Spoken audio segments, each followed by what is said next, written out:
வணக்கம் மக்களே. பிக் பாஸோட லைவ்ல நடந்த விஷயத்தை பற்றி தான் டிஸ்கஸ் பண்ண போகிறோம். குறிப்பாக வந்து பூர்ணிமா வந்து அர்ச்சனாக்கு ஆதரவாக பேசுகிறாங்களா, அதுவே ஷாக்கிங்காக இருக்குல்ல. எனக்கும் அந்த ஷாக்கிங் தான் இருக்குது. என்ன அப்படின்றத பார்த்துருவோம். ஸோ ஒரு பக்கம் வந்து அர்ச்சனா மற்றும் யார் விஜய் வந்து இதில் நாமினேட் பண்ணிட்டாங்க. ஸோ டிக்கெட் டு ஃபினாலே டாஸ்கில் கலந்துக்க முடியாது அப்படின்ற ஒரு சுச்சுவேஷன் நடந்தது. நீங்கள் எபிசோட்லையும் பார்த்துருப்பீங்க. அர்ச்சனா கூட வந்து ஏதோ நீங்கள் எங்கள் மேலே கோவமாக இருக்கீங்களா அப்படின்ற மாதிரி மாயெல்லாம் கேட்டிருப்பாங்களே. அதுக்கப்புறம் நடக்கிற கான்வர்சேஷன் தான் இது.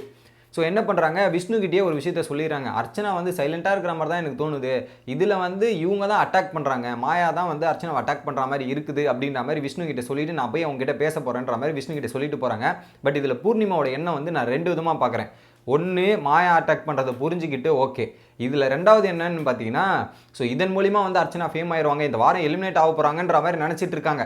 ஸோ அந்த வகையில் பார்த்தீங்கன்னா இந்த வாரம் அவங்க எலிமினேட் ஆயிடுவாங்க, நம்மளா போயிட்டு எதுவுமே பண்ணாமல் இருந்தாவே போயிடுவாங்க, நீங்கள் எதுவுமே போய் பண்ணிடாதீங்க அப்படின்ற எண்ணத்தில் தான் போய் மாயா கிட்ட பேசும்போது நீங்கள் ட்ரிகர்லாம் பண்ணாதீங்க அப்படின்ற மாதிரி ஒரு விஷயத்தை சொல்கிறாங்க. ஏங்க நான்லாம் ட்ரிகர் பண்ணலன்ற மாதிரி டென்ஷன் ஆகிட்டு ஒரு பக்கம் மாயா சொல்கிறாங்க. இது வரைக்கும் இந்த வீட்டில் அதிகமாக ட்ரிகர் பண்ணப்பட்ட நபர் நான் தாங்க. அதிகமாக ட்ரிகர் பண்ணப்பட்ட நபர். விக்ரம் கூட யாருமே அப்படி பண்ணியிருக்க மாட்டாங்க. என்ன தான் அப்படிலாம் ட்ரிகர் பண்ணியிருப்பாங்க. அந்த மாதிரி தான் நீங்கள் இப்படிலாம் பேசக்கூடாது தெரியுதா அப்படின்னும் போது அப்படியே வந்து இருங்க நான் உங்களுக்கு புரிய வைக்கிறேன் அப்படின்ற மாதிரி சொல்லி என்ன சொல்கிறாங்க தெரியுமா, நம்ம எப்பவுமே ஒரு நியாயமான விஷயத்துக்கு நமக்கு எது தோணுதோ அதுக்கு தான் குரல் கொடுப்போம், இதெல்லாம் பேசியிருக்கோம். அந்த மாதிரி இருங்க, நீங்களா போயிட்டு அவங்ககிட்ட சண்டைக்கோ ஃபைட்டுக்கோ இது எதுக்குமே போகாதீங்க, எதுவுமே பண்ணாதீங்க, எனக்கு அப்படி தோன்ற மாதிரி இருக்குது, உங்களுக்கு எதனா அர்ச்சனா மேலே காண்டில் இருக்கீங்களா அப்படின்னு கேட்கும்போது இல்லை அப்படின்ற மாதிரி மாயா சொல்லிடுறாங்க. இல்லை, எனக்கு பார்க்கும்போது நீங்கள் காண்டில் தான் இருக்கிற மாதிரி எனக்கு ஒரு ஃபீலிங் இருக்குது அப்படின்ற மாதிரி சொன்னோடனே நான் எக்ஸ்ப்ளனேஷன் கொடுக்குறாங்க மாயா. ஏங்க உங்களுக்கு வந்து ஒரு சிலர் வந்து ஸ்டார்டிங்லேருந்து இதே மாதிரி உங்களை பண்ணிவிட்டு அவங்க ஒரு கேம் விளையாடி உங்களை அட்டாக் பண்ணுற மாதிரி பல விஷயங்களை பண்ணிவிட்டு இதெல்லாம் பண்ணிட்டுன்னு அதை சும்மா இருப்பீங்களாங்க? உங்களுக்கு கூட தான் பல பேர் மேலே காண்டு இருக்குது. இது மேலே யார், தினேஷ், இவங்க மேலாம் உங்களுக்கு இருக்குல்ல, அந்த மாதிரி தாங்க இது அப்படின்ற மாதிரி சொல்லி காண்டு இருக்குது ஆனால் இல்லாத மாதிரி மாயா சொல்லுவாங்க அப்படின்ற மாதிரி. ஏன்னா அவங்ககிட்ட ஒரு நேர்மை கிடையாதுங்க, ஒரு மாற்றி மாற்றி பேசுகிறாங்க, இதெல்லாம் பண்ணுறாங்க, அந்த மாதிரி கேம் விளையாடிட்டு இருக்காங்க. நம்ம எப்படி கேம் விளையாடுறோம், ஒரு நேர்மையாக ஒரு நியாயமாக இந்த மாதிரி கேம் விளையாடுறோம். அந்த கேம் உங்ககிட்ட ஒரு நேர்மையும் கிடையாது, ஆனஸ்டி எதுவுமே கிடையாது. நம்ம எவ்வளோ டீசெண்டாக விளாட்றோம், அந்த மாதிரி கேம் இல்லைன்னா பரவாயில்லைங்க. அவங்ககிட்ட எனக்கு கனெக்டிங் ஃபேக்டரும் இல்லை, அந்த பாசிட்டிவ் வைப்ஸுமே வரல. அவங்க full and full negative dangerous அப்படின்னா மாதிரி நேற்றுலேருந்து புலம்பிட்டு இருக்காங்க மாயா. நேற்றுலேருந்து முழுக்க அர்ச்சனாவை டார்கெட் பண்ணி பேசுகிற மாதிரி, அர்ச்சனாவை அட்டாக் பண்ணுற மாதிரி இந்த பல விஷயங்கள் பண்ணிட்டு இருக்காங்க.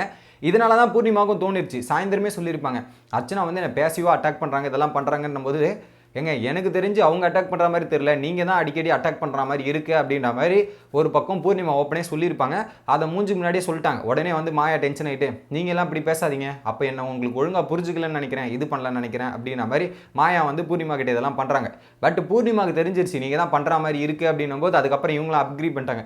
இல்லைங்க எனக்கும் அப்படி தான் தோணுதுன்ற மாதிரி. ஃபஸ்ட்டு விஷ்ணு கிட்ட வந்து மாயா தான் அட்டாக் பண்ணுற மாதிரி தோணுது அப்படின்றத சொன்னாங்க. ஆனால் இங்கே வந்து மாயா கேட்கும்போது கடைசியில் மழுப்பிட்டு ஆமாங்க எனக்கும் லைட்டாக தோணுது அப்படின்ற மாதிரி அப்படியே பிளேட்டை மாற்றி திருப்பி போட்டு இந்த மாதிரி விஷயம் நடக்குது.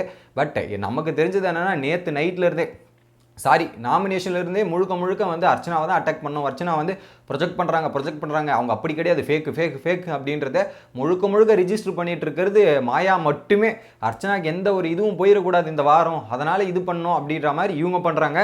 இன்னொரு பக்கம் பூர்ணிமாவோட பயம் வந்து நீங்கள் எதனா பண்ண போய் அது வேற மாதிரி ஆகி அர்ச்சனாக்கு ப்ளஸ்ஸாக மாறிட போகுது, அந்த பொண்ணு வெளியே போயிடும், நீங்கள் கம்முன்னு இருங்கன்றது பூர்ணிமாவோட எண்ணம். இந்த மாதிரி விஷயம் தான் லைவ்ல அவரோட கேப்டன்சி இது வரைக்குமே நல்லா போயிட்டு இருக்கு. எல்லாருக்கிட்டையும் போய் மிங்கிள் ஆகுங்க அப்படின்ற மாதிரி ஒரு விஷயத்தை பண்ணிட்டு இருக்காரு. காலைல போய் அர்ச்சனாவுக்கு மோட்டிவேட் பண்ணாரா, இப்போ நைட்டு போய் நிக்சனுக்கு போன வாரம் நடந்த இஷ்யூலாம் என்ன ஆச்சு அப்படின்றத அதை விசாரிச்சு அதை பற்றி பேசி இதுக்கப்புறம் வந்து கேமை பார்த்து விளையாடுற தம்பி, இதெல்லாம் பண்ணு, கோவத்தில் என்னெல்லாம் நடந்தது பாரு, ஸ்ட்ரைக்லாம் வாங்கியிருக்க, ஸோ இதுக்கப்புறம்லாம் பார்த்து விளையாட, அதுக்கேற்ற மாதிரி நீ பண்ணு அப்படின்னும் போது நிக்சனும் சொல்கிறார், ஆமாம் கண்டிப்பாக நான் அப்படி தான் விளையாடணும், ஏன்னா இது வரைக்கும் பிக் பாஸ் வீட்டில் வந்து இந்த அளவுக்கு ஒரு உச்சகட்ட கோவத்தில் நான் பண்ணலை, அது கோவம் வந்துருச்சு, இதுக்கப்புறம் நான் திருத்திக்கணும், அதெல்லாமே சொல்லியிருக்காங்களே திருத்திப்பேன். பட் அந்த கோவத்தில் நான் என்ன பேசினேன், எந்த வார்த்தைகள் பேசினேன், எது பண்ணேன்றது எனக்கு கண்டிப்பாக என் மண்டையிலே இல்லை.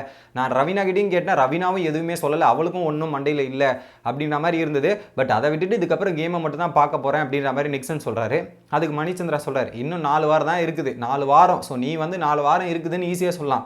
பட் அதை யோசிச்சு பார்க்கும்போது 4 வாரம் இருக்குது, அதை பார்த்து கேம் விளையாட்டு என்ன பண்ணணுமோ அதுக்கேற்ற மாதிரி பண்ணிட்டு போ, எதுவுமே டென்ஷன் ஆகாத, இதெல்லாம் பண்ணாத அப்படின்ற மாதிரி மணி வந்து ஒரு பக்கம் நிக்சனுக்கும் அட்வைஸ் கொடுத்துட்டு ஸோ காலிலேருந்து எல்லா இஷ்யூஸுமே சால்வ் பண்ணணும், இதை முயற்சி பண்ணணுன்றதுக்கு ஒரு நல்ல ஒரு எடுத்துக்காட்டாக போயிட்டுருக்காரு. பட் இப்படியே ட்ராவல் பண்ணிட்டாருன்னா அவருக்கு ஒரு மிகப்பெரிய ப்ளஸ் ஆகும். என்னென்னலாம் நடக்க போதோ வெயிட் பண்ணி பார்ப்போம். உங்களுக்கு பிடிச்சிருந்தா லைக் பண்ணுங்கள், தொடர்ந்து சப்ஸ்கிரைப் பண்ணி சப்போர்ட்